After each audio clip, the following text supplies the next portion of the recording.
On a envie de partir en vacances sur des dernières bonnes images, donc c'est vrai que l'idéal c'est de partir avec une bonne victoire. Il y a 8 jours, Charles Diers et ses partenaires effectuaient leur dernière sortie de la saison au stade Jean-Bouin. Une dernière mi-figue, mi-raisin, puisque les squistes n'ont pu faire mieux qu'un match nul, un but partout face à Châteauroux. À l'issue de cette rencontre, la grande majorité des joueurs semblaient déçus du résultat. Ils espéraient bien évidemment une fin plus heureuse à domicile, notamment ceux pour qui cette rencontre était synonyme d'adieu devant le public angevin.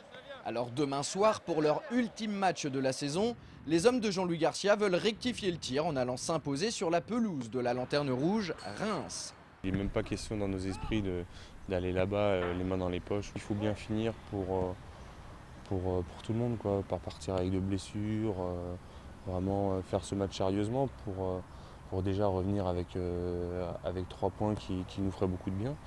Et puis également pour que les joueurs qui partent d'Angers finissent sur une bonne note. C'est toujours moyen de finir sur un match nul ou sur un match perdu. L'entreprise ne s'annonce pas insurmontable, loin de là. Et pour cause, les Rémois affichent le plus mauvais bilan des équipes engagées dans le championnat de Ligue 2. Avant cette rencontre, les protégés de Luis Fernandez sont d'ores et déjà condamnés à la relégation en nationale.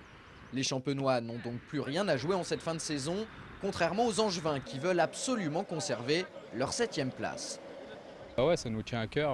Finir dans le premier tiers, c'est très important pour nous. Ça montre la progression du club. L'année dernière, c'était 10e. Cette année, c'était un des objectifs, donc on va essayer de s'y attacher. Un succès permettrait également aux scoïstes de faire mieux que lors de l'exercice précédent. L'année dernière, les hommes de Jean-Louis Garcia ont obtenu une belle 10e place avec un total de 53 points. En cas de victoire sur la pelouse de Reims vendredi soir, les Angevins pourraient atteindre la barre des 55 points. Il s'agit là d'un dernier challenge à relever. Il y a le total de points aussi qu'on a envie d'améliorer par rapport à l'année dernière. Pour l'instant, on est très sensiblement sur le même parcours que l'année dernière en termes de points, de victoires. Donc on peut encore améliorer ça en obtenant une dernière victoire à Reims. Pour cela, le technicien angevin pourra compter sur les retours de suspension de 3 joueurs importants dans son dispositif. En l'occurrence, Michael Stéphan, Olivier Auriac et Karim Djelabi. Il pourra aussi s'appuyer sur Bruno Ekwele-Manga, remis de sa blessure à la cuisse gauche. On a une équipe qui se rapproche un peu plus de notre équipe type du milieu de saison. Et je pense qu'on devrait être très compétitif dans ce match. Bon, on n'a plus qu'à souhaiter à la bande à Philippe Brunel de prendre du plaisir et de finir cette saison en beauté. Ça permettrait certainement au groupe de partir en vacances avec le sentiment du devoir accompli. À ce sujet, mention particulière à Jean-François Rivière qui a dû trop regarder le film Bienvenue chez les Ch'tis.